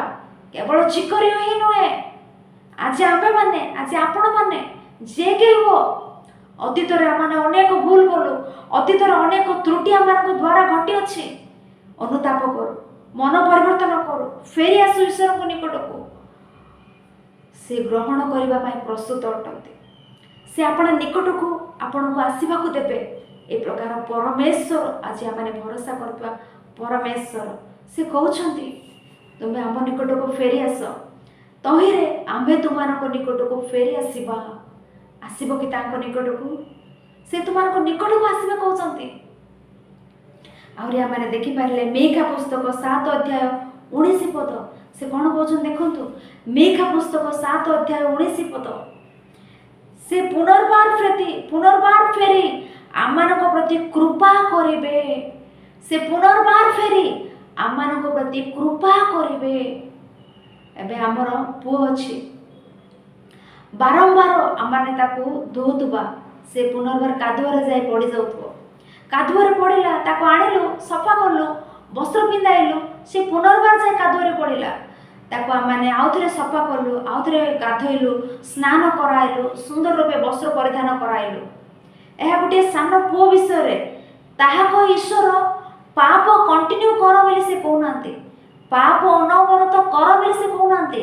अजाणतारे आमानक अज्ञानतारे, आमानक अजाणतारे, आमानक अज्ञातरे आमाने पाप करिले, आमाने जेकोसी को त्रुटि करिले, से विषय को धरी परमेश्वर को छामु को आसी मते क्षमा करंतु कोई दुख रे अनुताप रे ताको निकट रे विनती कले, ताको निकट रे निवेदन कले, सेते बेले से कहउछंती आमे कृपा करिबा, आमे कृपा करिबा। एहा प्रिय माने से कहउछंती आम प्रति फेरिले आमे तुम प्रति फेरिबा कहि। तेणु एते महान वाक्य द्वारा ईश्वर सेमानकु से दिन सांत्वना दौछंती प्रिय माने। और मीखा पुस्तक 7 अध्याय 19 पद देखिले, से आमानकर अधर्म सकल पद तले दळेबे। तुमे सेमानकर जाबतीय पाप समुद्रर अगाध जल रे निक्षेप करिवो। ईश्वर कोन करछंती? पाप सबु समुद्रर अगाध जल रे निक्षेप करछंती। ईश्वर पाप का स्मरण रे आनिबे नाही, पासोरी जानती। किंतु आमाने कोन करिथाउ? आमानक मध्य अनेक विवाद, अनेक प्रकार बाद, अनेक प्रकार कथा गुड़िक से मते ए प्रकार कहले, से मते ए प्रकार कहले, ए प्रकार अनेक विषय सृष्टि होला बेले आमे से समस्त आनी एकत्रित करथांती, समस्त आनी गोटे स्थान रे बसांती। एडी जहाँ घटीगला घटीला आजिठार हेले से कहिथबा विषय आपण पासर जांतु, से कहिथबा विषय आपण माने भूली जांतु। आजिठार हेले शांति रे रुहंतु, आजिठार हेले शांति रे प्रेम रे रुहंतु बोली आमाने कहिकी बुझाई देथो। किंतु से प्रकार बुझीथिबा से माने केते दिन से प्रकार बुझिकी थिबे, 4 दिन 5 दिन नले गोटे मास 2 मास, तापर पुनर्बार कोन कहबे, पुनर्बार भेटी पुनर्बार मिसी कोन कहंती, अरे से दिन मते से प्रकार कहिथिलु, से दिन तुमे एई प्रकार कहिथिलो, पुनर्बार से विषय गुडी को खोलुतांती।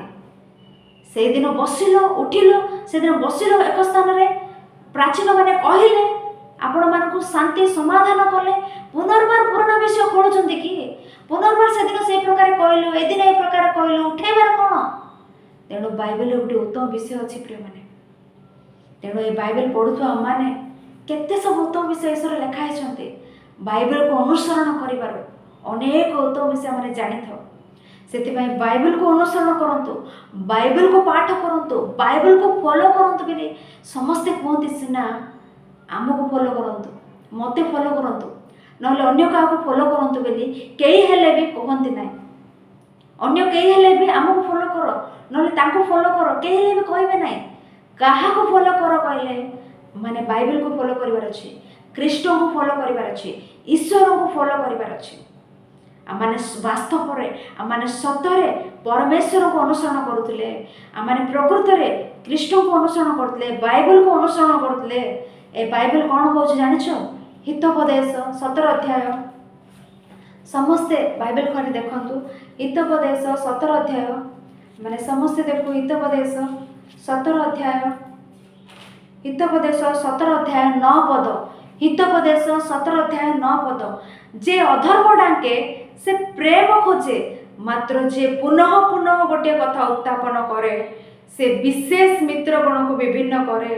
जे अधर्म डाके से प्रेम खोजे, आमानक मध्य कौन विषय घटीगला, अधर्म त्रुटि घटला, मोर त्रुटि तुमर त्रुटि, भाई मान मध्य त्रुटि घटला, भौणी मान मध्य त्रुटि घटला, अधर्म को ढांकिवा लोक प्रेम खोजिब, प्रेम खोजिबा लोक हेले त्रुटि घटला ठीक अच्छे आउ आर थर को नेक्स्ट टाइम से त्रुटि करेंगे ना, भूली जावा।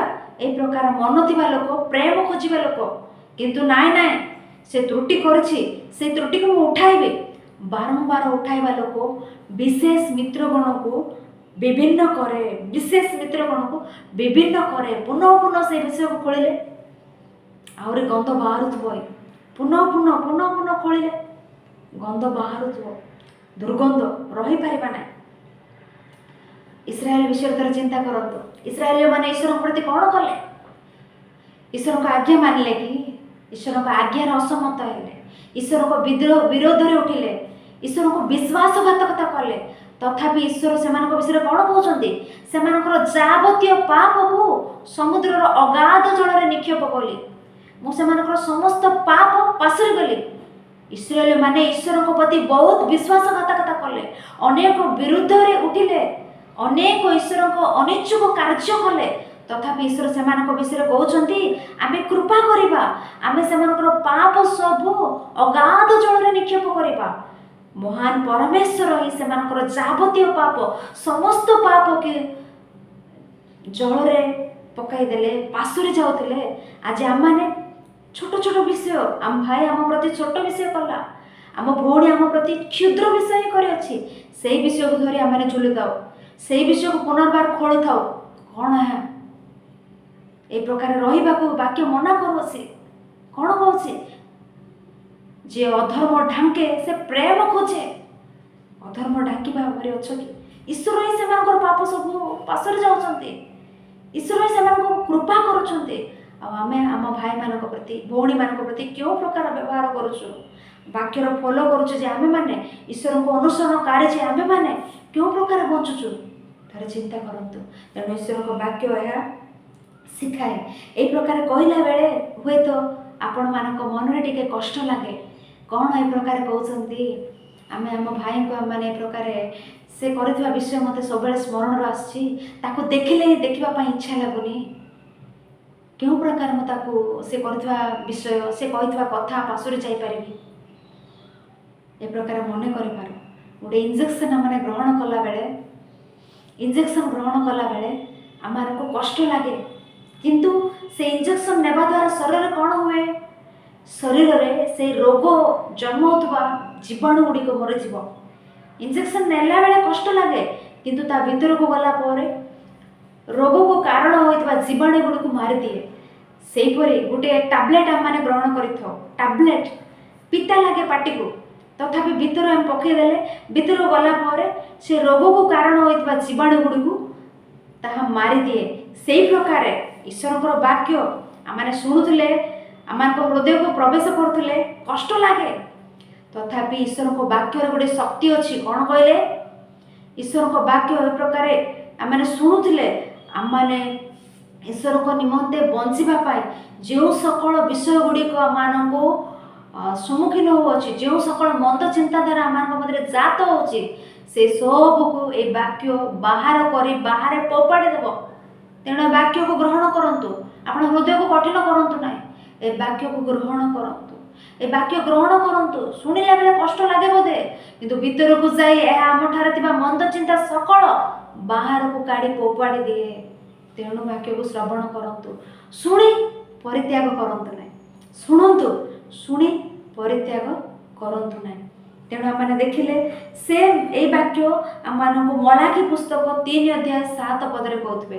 ଜିକରିୟ ପୁସ୍ତକ 1 ଅଧ୍ୟାୟ 3 ପଦରେ କହିଲେ, ତୁମ୍ଭେମାନେ ଆମ ପ୍ରତି ଫେର, ଆମେ ତୁମ ପ୍ରତି ଫେରିବା। ସେ ବାକ୍ୟ ମଲାଖୀ ପୁସ୍ତକ 3 ଅଧ୍ୟାୟ 7 ପଦରେ କହୁଥିବେ। ଆମେ ସମସ୍ତେ ବାଇବେଲ ଖୋଲି ଦେଖୁ।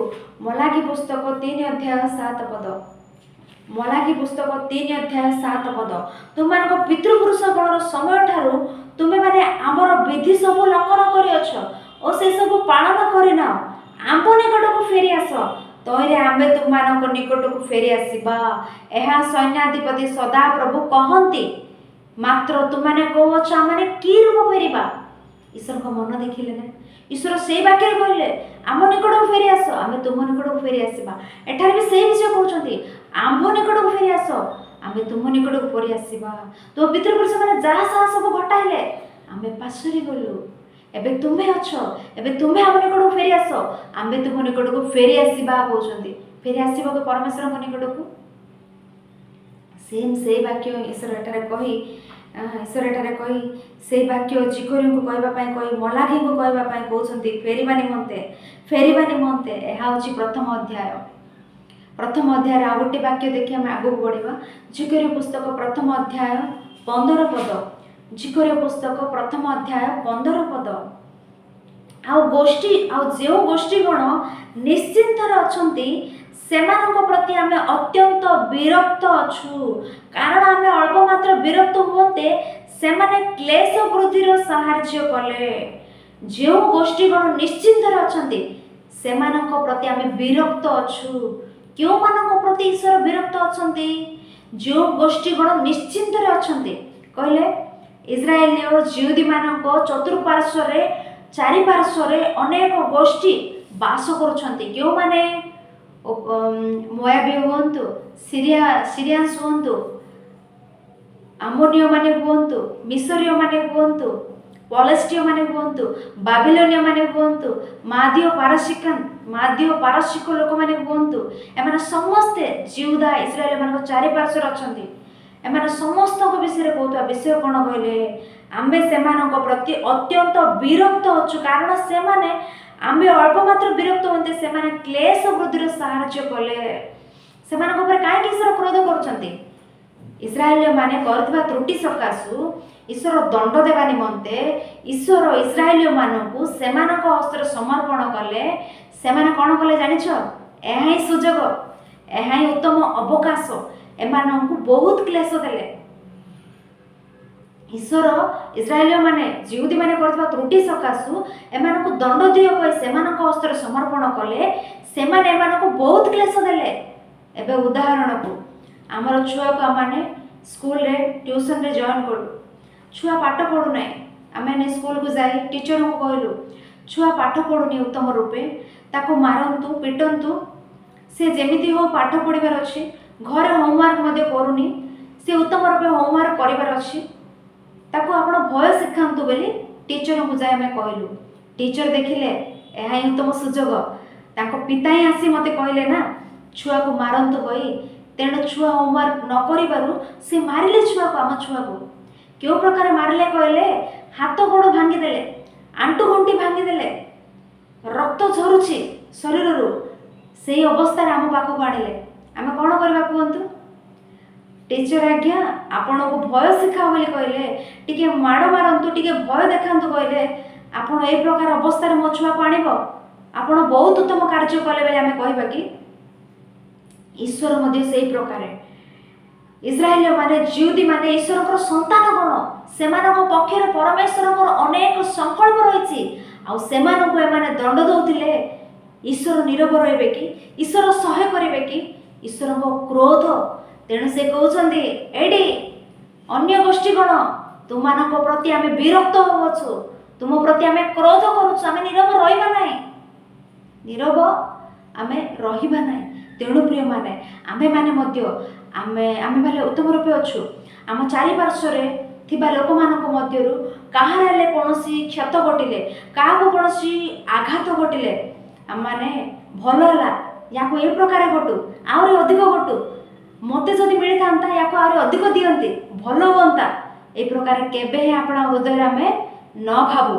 କାରଣ ଆମମାନେ ଏପରି ଭାବିଲା ବେଳେ ଈଶ୍ୱରଙ୍କ କ୍ରୋଧ ତାହା ପ୍ରତି ଫେରି ଆମ ଉପରକୁ ଆସିଲେ ତା ଅତି ଭୟଙ୍କର। ଏଣୁ ସାବଧାନ। ଆମ ଚାରିପାର୍ଶ୍ୱରେ ଥିବା କାହାକୁ ହେଲେ କ୍ଷତ ଘଟିଲା ବେଳେ, ଆଘାତ ଘଟିଲା ବେଳେ ଆମେ ମନରେ ଆକୁ ଭଲ ହେଉ, ଆଉ ଚାରିଟା ବାଜିଥିଲେ ଭଲ ହୁଅନ୍ତା, ଏ ପ୍ରକାର ଆମେ ନ ଭାବୁ, ଏ ପ୍ରକାର ଆମେ ନ ଭାବୁ। ତେଣୁ ପରମେଶ୍ୱର ଦେଖିବେ, ପରମେଶ୍ୱର ସେମାନଙ୍କ ବିଷୟ ବୁଝିବେ, ଏ ପ୍ରକାର ମାନେ ଭାବୁ। ତେଣୁ ଓଭରାଲି ଝିକରୀୟ ପୁସ୍ତକର ପରିଚୟ ଆମମାନେ ଶିଖୁଛେ, ବହୁତ ସ୍ପଷ୍ଟ ରୂପେ ଆମମାନଙ୍କୁ ବୁଝୁଅଛି। ଆହୁରି କେତେକ ଉତ୍ତମ ଉତ୍ତମ ବାକ୍ୟ ଆମମାନେ ପଢ଼ି ଆଗକୁ ଯିବା।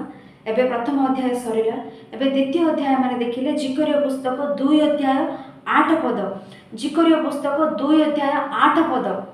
କାରଣ ସୈନ୍ୟାଧିପତି ସଦାପ୍ରଭୁ ଏ କଥା କହନ୍ତି, ଯେଉଁ ଗୋଷ୍ଠୀଗଣ ତୁମମାନଙ୍କୁ ଲୁଟିଲେ, ସେମାନଙ୍କ ନିକଟକୁ ମହିମାର୍ଥେ ସେ ମୋତେ ପ୍ରେରଣ କରିଅଛନ୍ତି। କାରଣ ଯେଉଁ ଲୋକ ତୁମମାନଙ୍କୁ ସ୍ପର୍ଶ କରେ, ସେ ତାଙ୍କର ଚକ୍ଷୁର ପିତୁଳାକୁ ସ୍ପର୍ଶ କରେ। ଈଶ୍ୱର କ'ଣ କହୁଛନ୍ତି? ଈଶ୍ୱର କ'ଣ କହୁଛନ୍ତି?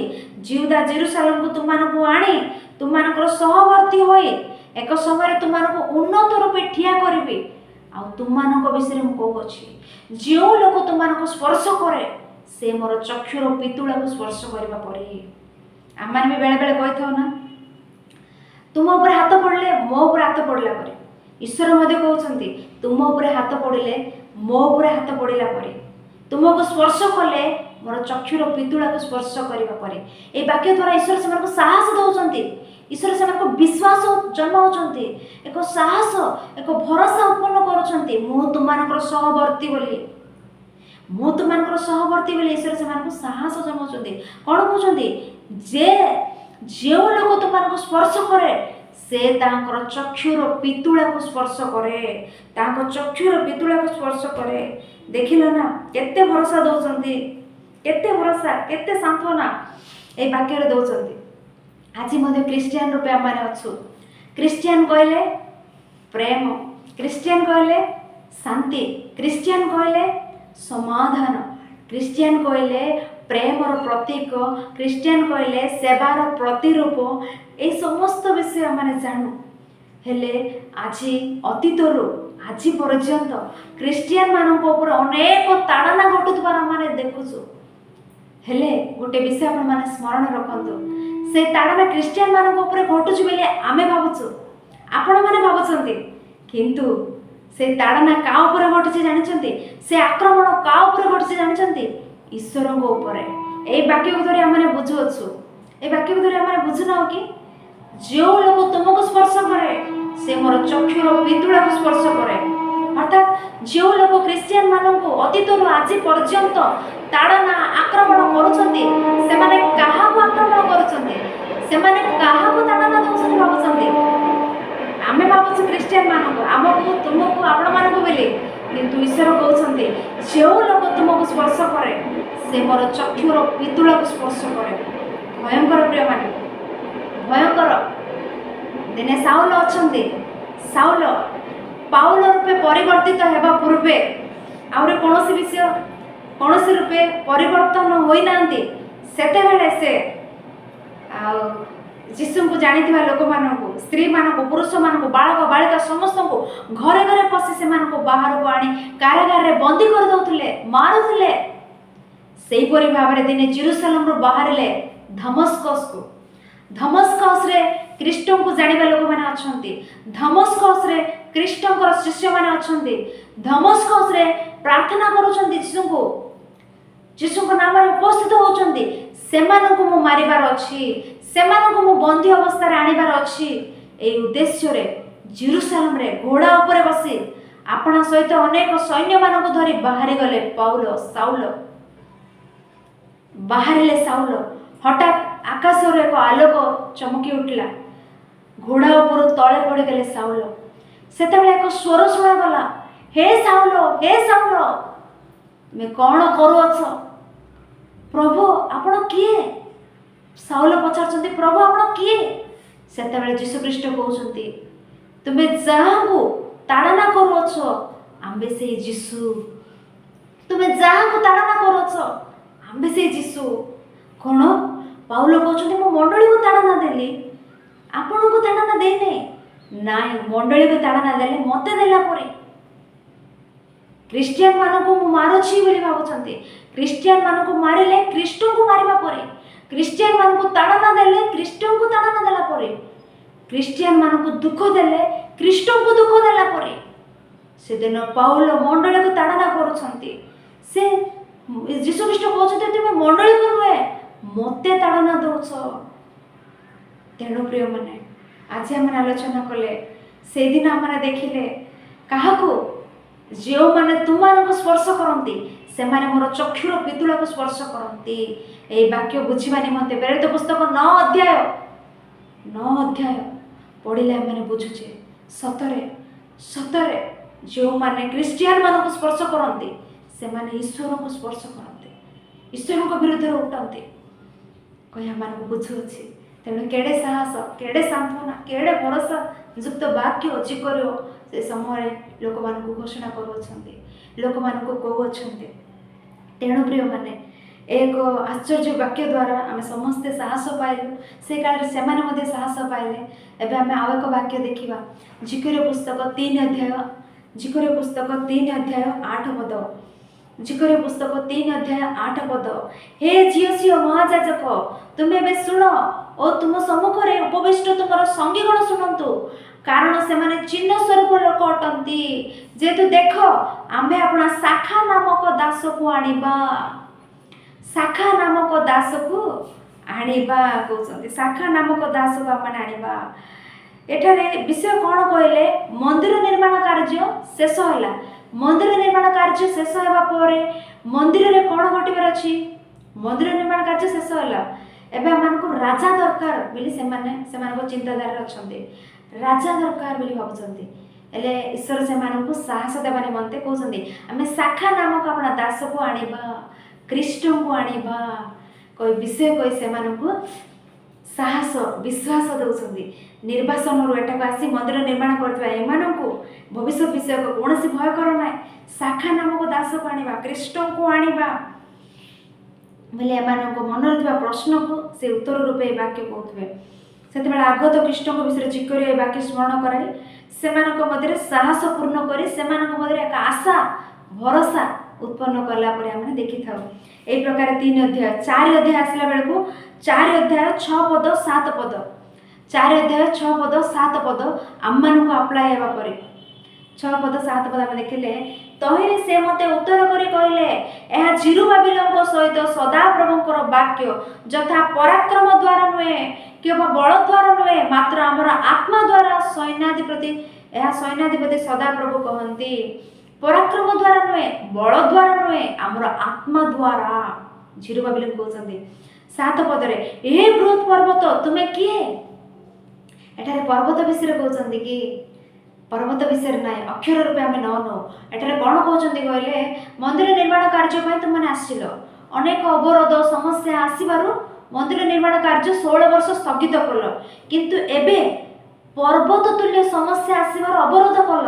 एबे पुनर्बार पर्वत तुल्य समस्या आसिले माने मध्य जिरुबाबिल तुमे आउ ईश्वर को कार्य बंद करिवो नाही बोली कहउछन्ती। ईश्वर को कार्य अग्रसर हो, पर्वत तुल्य समस्या आसिले भी तुमे बंद करिवो नाही, ईश्वर को कार्य केही रोकी पारिबे नाही बोली एठारे कहउथिबे। से प्रकार हमने देखिले पर्वत सम्मुखीन हेले जिरुबाबिल को कहउथबे पर्वत सम्मुखीन हेले से सम्मुख रे तुमे समभूमि हेबो, जिरुबाबिल को सम्मुख रे तुमे समभूमि हेबो। पर्वत पर समस्या आसिले मध्य जिरुबाबिल को समय से सब प्लेन होई जिवो, कार्य किंतु बंद हबो नाही।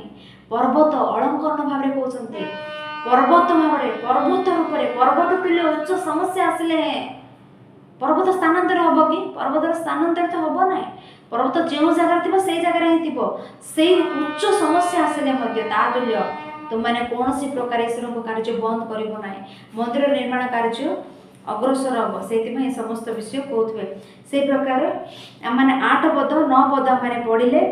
आहरी सदाप्रभु वाक्य यही वाक्य मो निकट उपस्थित है। जिरुबाबिल हस्त ए गृहर भित्तिमूल स्थापन करिअछि, तांको हस्त मध्य ता समाप्त करिवो। तैरे सैन्याधिपति सदाप्रभु एई जे तुमको निकट को मते प्रेरण करिअछन्ति तुमने जानिबो। जिरुबाबिल हस्त भित्तिमूल स्थापन कला, तापर कार्य बंद हो गला। पुनर्बार मंदिर निर्माण कार्य जिरुबाबिल हस्त ही प्रस्तर पकाइला, भित्तिमूल बंद है, किंतु यही कार्य जो कार्य एबे आरंभ हो मंदिर कार्य से कार्य जिरुबाबिल द्वारा ही शेष हम।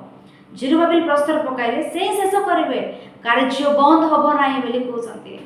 कार्य बंद हम ना, ईश्वर को कार्य बंद न होगा हेले मानवीय शक्ति कार्य करिवो नाही। राजकीय शक्ति उपरे हमें विश्वास कले कार्य करिवो नाही, किंतु ईश्वर को शक्ति उपरे हमें निर्भर कले, ईश्वर को शक्ति उपरे हमें भरोसा रखिले ईश्वर को कार्य को केही हेले भी रोकी पारिबे नाही। ईश्वर भाविले, ईश्वर चाहिए, ईश्वर को शक्ति उपरे हमें डिपेंड हेले, ईश्वर को कार्य हमें करूथिले, ईश्वर को कार्य को केही हेले भी रोकी पारिबे नाही। आपण माने चिंता करंतु ए प्रकार एग्जांपल बाइबल अनेक अछि। ईश्वर को शक्ति उपर निर्भर करे कार्य करबा लोक मानकर कार्य केबे हेले भी बंद होई नाही। कोन भाबसंती आम माने धन उपर निर्भर करे आमर कार्य अग्रसर हेबा कि? आमे धन उपर निर्भर कले कोनोसी समस्या आसीबो नाही कि आमर कार्य सुरुकुरु भाबरे कटिबो कि? आमर अधिकार उपर आम माने निर्भर करे, अधिकार उपर भरोसा करे आम माने आगु को बढ़िले आमर कार्य को आमे सुरुकुरु भाबे करि परिबा कि? आम चारिपार्श्व लोक मैंने अच्छा से धरी आम कार्य को उत्तम रूपे आम आगे नहीं पारिबा कि? नाही।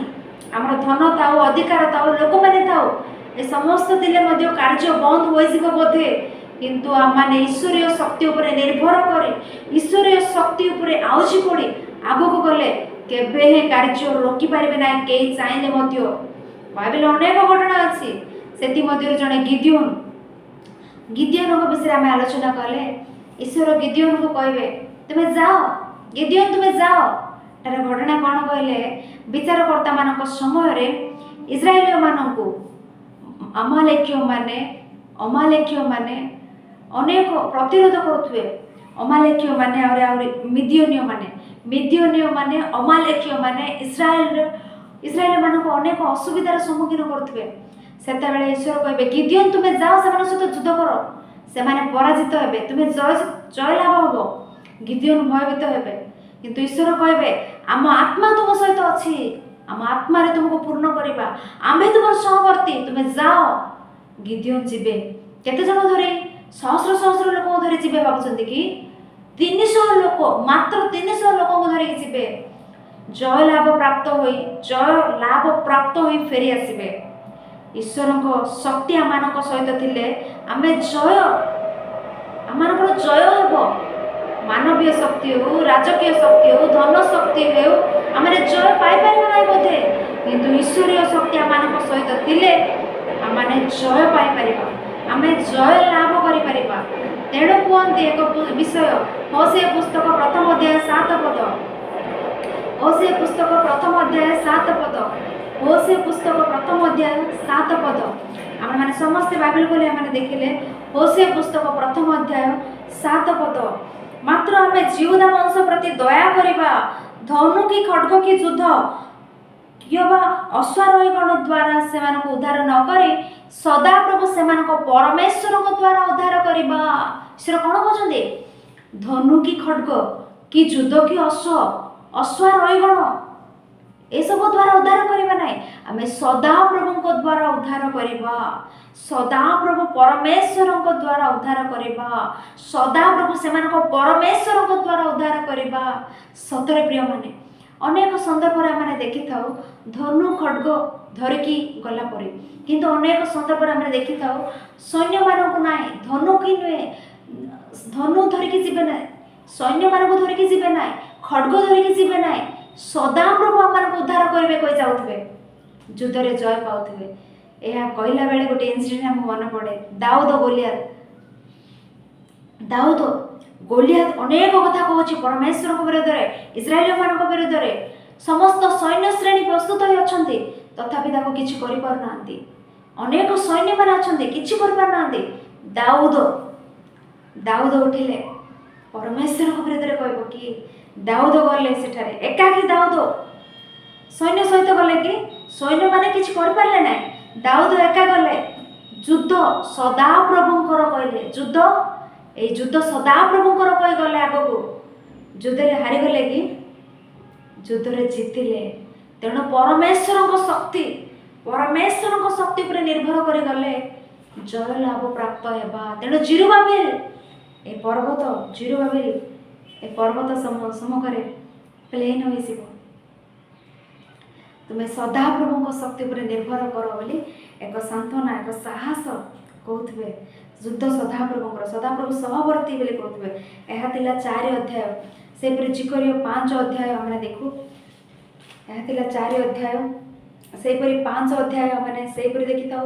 ସେହିପରି 6 ଅଧ୍ୟାୟ 12 ପଦ 13 ପଦ ଆମେ ଦେଖିଲେ, 6 ଅଧ୍ୟାୟ 12 ପଦ 13 ପଦ, ପୁଣି ତାଙ୍କୁ କୁହ, ସୈନ୍ୟାଧିପତି ସଦାପ୍ରଭୁ ଏଇ କଥା କହନ୍ତି, ଶାଖା ନାମରେ ବିଖ୍ୟାତ ପୁରୁଷଙ୍କୁ ଦେଖ, ସେ ଆପଣା ସ୍ଥାନରୁ ବଢ଼ି ଉଠିବେ ଓ ସେ ସଦାପ୍ରଭୁଙ୍କ ମନ୍ଦିର ନିର୍ମାଣ କରିବେ। ହଁ, ସେ ସଦାପ୍ରଭୁଙ୍କ ମନ୍ଦିର ନିର୍ମାଣ କରିବେ, ସେ ମହିମା ପ୍ରାପ୍ତ ହେବେ ଆଉ ଆପଣା ସିଂହାସନରେ ବସି ରାଜତ୍ୱ କରିବେ ଓ ସେ ଆପଣା ସିଂହାସନରେ ବସି ଯାଜକ ହେବେ ଆଉ ସେ ଉଭୟ ମଧ୍ୟରେ ଶାନ୍ତିର ମନ୍ତ୍ରଣା ହେବ। ଦେଖନ୍ତୁ, ପୁରାତନ ନିୟମରେ ଓଲ୍ଡ ଟେଷ୍ଟମେଣ୍ଟରେ ଗୋଟେ ଲ ଥିଲା। କ'ଣ ସେଇ ଲ? ଜଣେ ରାଜ କର୍ମ କରିବେ ଆଉ ଜଣେ ଯାଜକ କର୍ମ କରିବେ। ଜିହୁଦୀମାନଙ୍କ ମଧ୍ୟରୁ ଆସିଥିବା ବ୍ୟକ୍ତିଗଣ ରାଜା ରୂପେ ନିଯୁକ୍ତ ହେବେ, ଲେବୀୟମାନଙ୍କ ମଧ୍ୟରୁ ଆସିଥିବା ଲୋକମାନେ ଯାଜକ ରୂପେ କାର୍ଯ୍ୟ କରିବେ। ଏହା ସେହି ସମୟରେ ଥିବା ଗୋଟେ ନିୟମ। କିନ୍ତୁ ଆମମାନେ ନୂତନ ନିୟମକୁ ଆସିଲା ବେଳକୁ ଟିକେ ପରିବର୍ତ୍ତନ। ପୁରାତନ ନିୟମରେ ଦେଖିଲେ ଜଣେ ରାଜା ଭାବରେ ଏକ ଜଣ ନିଯୁକ୍ତ ହେବାର ଅଛି, ଯାଜକ ରୂପେ ଆଉ ଜଣେ ନିଯୁକ୍ତ ହେବାର ଅଛି। ରାଜା କାର୍ଯ୍ୟ ରାଜା ହିଁ କରିବାର ଅଛି, ଯାଜକଙ୍କ କାର୍ଯ୍ୟ ଯାଜକ ହିଁ କରିବାର ଅଛି। ଉସିୟ ରାଜାଙ୍କ ବିଷୟରେ ଆମେ ଜାଣୁ। ଉସିୟ ନାମକ ରାଜା, ସେ ରାଜା ରୂପେ ଥିବେ, ସେ ଯାଜକର କର୍ମ କରିବେ। ରାଜା ରୂପେ ଥିବା ବ୍ୟକ୍ତି ଯାଜକର କର୍ମ କରିବାରୁ ଯାଜକମାନେ କ୍ରୋଧାନ୍ୱିତ ହେବେ। ସଙ୍ଗେ ସଙ୍ଗେ ସେ ଉସିୟଙ୍କ କପାଳରେ କୁଷ୍ଠ ରୋଗ, ସେ ଯନ୍ତ୍ରଣାରେ ଆଉ ସେ ମୃତ୍ୟୁବରଣ କରିବେ। ମାନେ କେଡ଼େ ଭୟଙ୍କର ଦେଖନ୍ତୁ। ରାଜା କର୍ମ ରାଜା ହିଁ କରିବାର ଅଛି, ଯାଜକ କର୍ମ ଯାଜକ ହିଁ କରିବାର ଅଛି। କିନ୍ତୁ ନୂତନ ନିୟମ, ନ୍ୟୁ ଟେଷ୍ଟମେଣ୍ଟ ଆସିଲା ବେଳକୁ ଆଉ ଏକ ନ୍ୟୁ ରୁଲ, ନୂଆ ନିୟମ କ'ଣ କହିଲେ? ଜଣେ ହିଁ ରାଜା ରୂପେ, ଯୀଶୁଖ୍ରୀଷ୍ଟ ରାଜା ରୂପେ ଅଭିଷିକ୍ତ, ସେ ଯାଜକ ମଧ୍ୟ। ଆଜି ଆମମାନେ ମଧ୍ୟ ଆମମାନଙ୍କ ବିଷୟରେ କହିଲେ ନା ପିତରଙ୍କ ପ୍ରଥମ ପତ୍ରରେ, ତୁମାନେ ରାଜକୀୟ ଯାଜକ ବର୍ଗ ବୋଲି। ଆମମାନେ ଏ କାଳରେ ରାଜା, ଆମମାନେ ଯାଜକ। ତେଣୁ ଏ ବିଷୟକୁ ଏଠାରେ କହୁଥିବେ। ତେଣୁ ଏହା 6 ଅଧ୍ୟାୟ ଖ୍ରୀଷ୍ଟଙ୍କ ବିଷୟରେ କଥା ହେଲେ। 7 ଅଧ୍ୟାୟର ଉପବାସ ବିଷୟରେ କହୁଥିବେ। 7 ଅଧ୍ୟାୟ 5 ପଦ ଉପବାସ ବିଷୟରେ କହୁଥିବେ। ଦେଶର ସମଗ୍ର ଲୋକଙ୍କୁ, ଯାଜକମାନଙ୍କୁ ଏ କଥା କୁହ, ତୁମାନେ 70 ବର୍ଷ ଯାକ ପଞ୍ଚମ ମାସର ସପ୍ତମ ମାସର ଉପବାସ ଓ ବିଳାପ କଲାବେଳେ ତୁମାନେ କି ଆମ ଉଦ୍ଦେଶ୍ୟରେ ଉପବାସ କଲ? ଈଶ୍ୱର ପ୍ରଶ୍ନ କରୁଛନ୍ତି। ତୁମାନେ 70 ବର୍ଷ ନିର୍ବାସନ କାଳରେ ଥିଲ, ପଞ୍ଚମ ମାସର ସପ୍ତମ ମାସରେ ଉପବାସ କରୁଛ, तुमने कि प्रकृति आम उद्देश्य उपवास करुल उपवास करुच तुमने क्यों क्यों उद्देश्य उपवास करवा आम अमुक दिन उपवास करवा से दिन करवा ए दिन करवा उपवास सर्वदा कर ए दिन करवा से दिन करवा आचार भाव परंपरा भाव आचार भाव ए प्रकार कहीं पालन करुच से कहते से प्रकार मैंने 7 अध्याय 10 पद देखिले पुणी विधवा पितृहीन विदेशी और दरिद्र प्रति उपद्रव करो नहीं आउ तुम मध्य कई मने मने अपना भ्रातार अनिष्ट चिंता न करू कहते क्या प्रति उपद्रव करो ना क्या प्रति अनिष्ट चिंता करो ना उत्तम उत्तम विषय 7 अध्याय कहवापर आम देखू से प्रकार 8 अध्याय 15 पद 16 पद 8 अध्याय 15 पद 16 पद सेपरी आम्भे वर्तमान समय जेरुसलेम प्रति जिहुदा वंश प्रति मंगल करने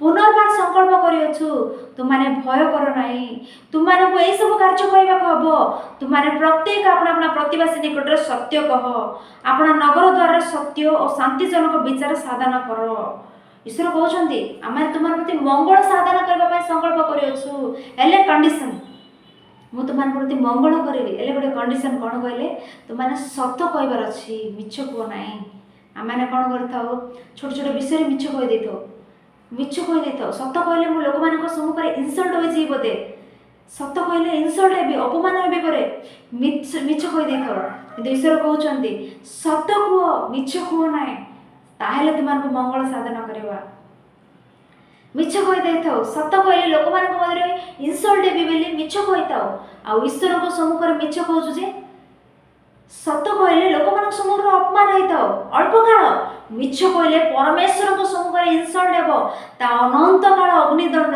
सेटार सर्वदा जलू रोड़ा दरकार कंडीशन सत कह बोली कहते सत्य कह अपना अपना नगर द्वारा सत्य और शांतिजनक विषय साधन कर 17 पदरे तुमने कहीं मने मने अपना प्रतिवासी विरुद्ध अनिष्ट चिंता न करू कौन सी मिथ्या शपथ भल पाओ ना कारण ये सब आम घृणा करूँ सदाप्रभु कहते सदाप्रभु घृणा करती तुम्हें केवे भी अपना प्रतिवासी अनिष्ट चिंता कर ना अपना कई मने मने अपना प्रतिवासी विरुद्ध अनिष्ट मनरे भी जनक विषय नेगेटिव भाव भाव ना कहते आम कौन करवा से प्रकार ही भावा माइनस भाव ही भावा ईश्वर आम को माइनस करदे तेणु क्या विषय केवे भी आम न भावु क्या विषय आम न भावु ए प्रकार रही ईश्वर उत्तम उत्तम विषय मान कहते से प्रकार 16 अध्याय 17 पद आम देख 16 पद 17 पद आम देखिलु ये सब आम को कहते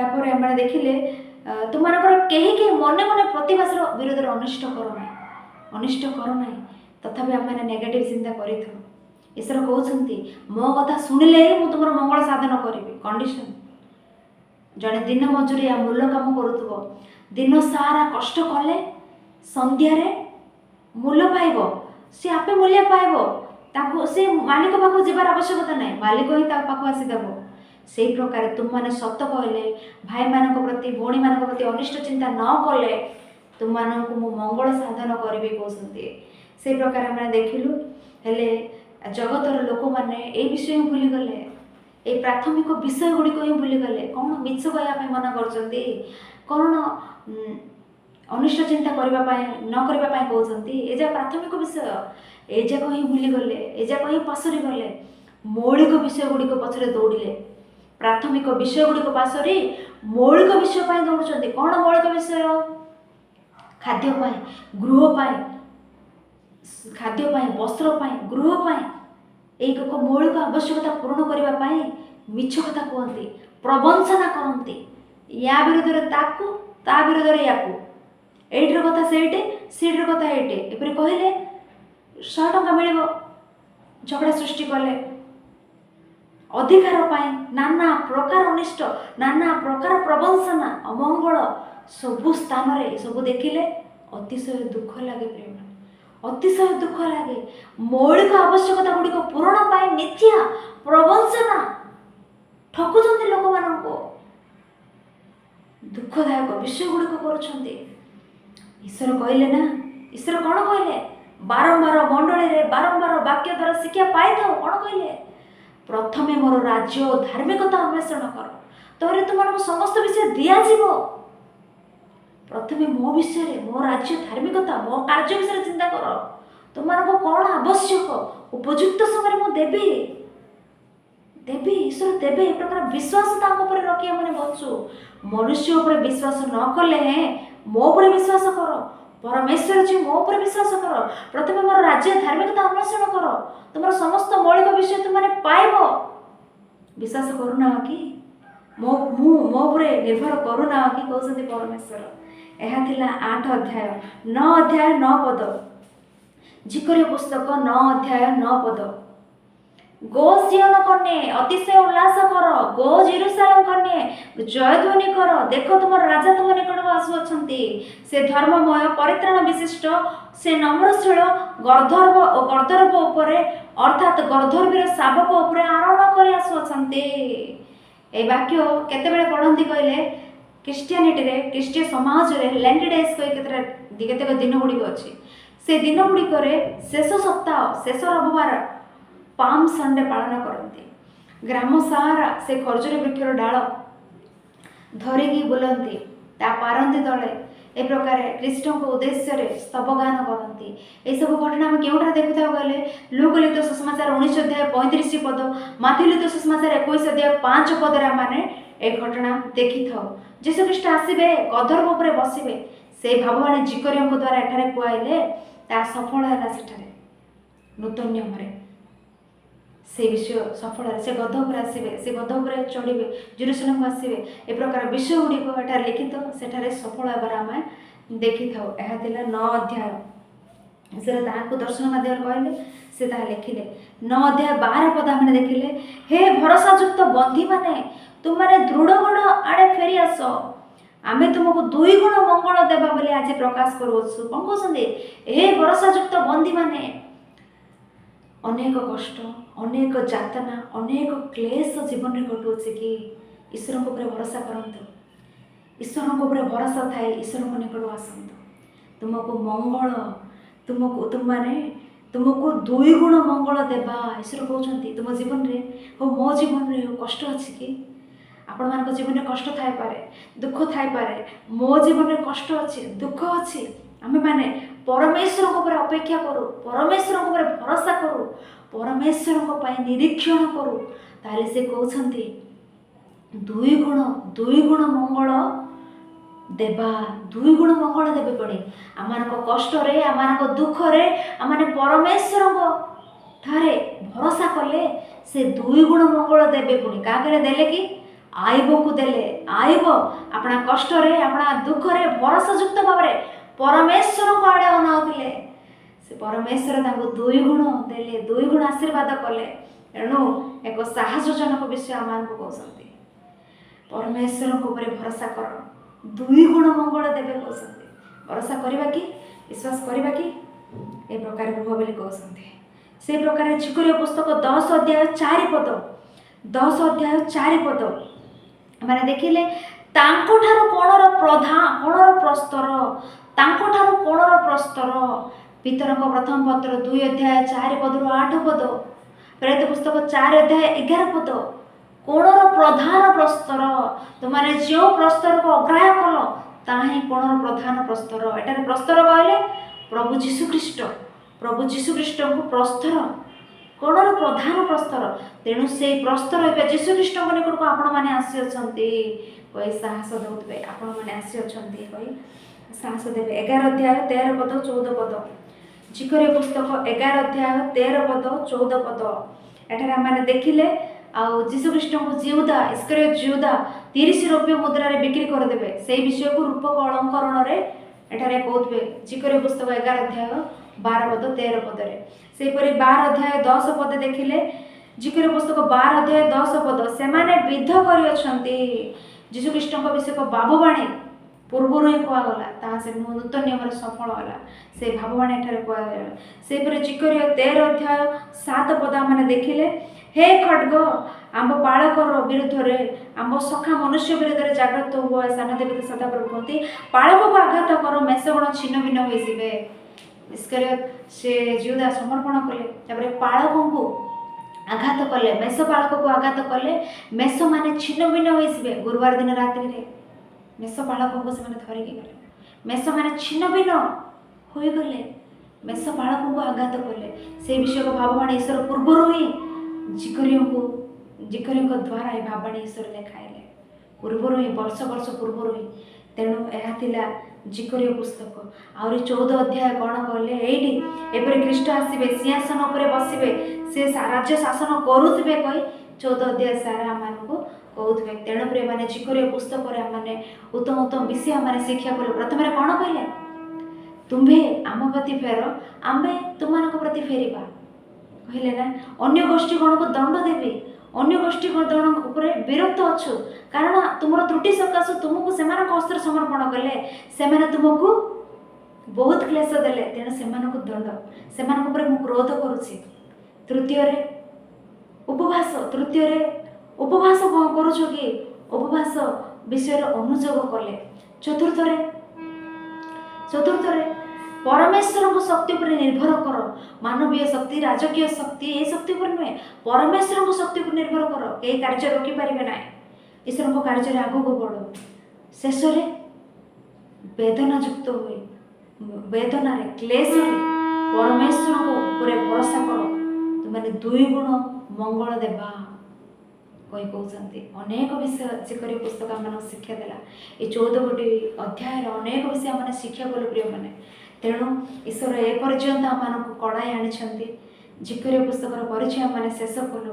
यह आम द्वारा नुहे, आमर बल द्वारा नुहे, आमर शक्ति द्वारा नुहे, ईश्वर को अनुग्रह द्वारा ईश्वर देवा बल द्वारा शक्ति द्वारा बोली आपण सम्मुखें पुनर्बार कहवाई इच्छा करे। ईश्वर को द्वारा ही एक पुरातन नियम 39 पुस्तक शेष आड़क आम पहुँचलु।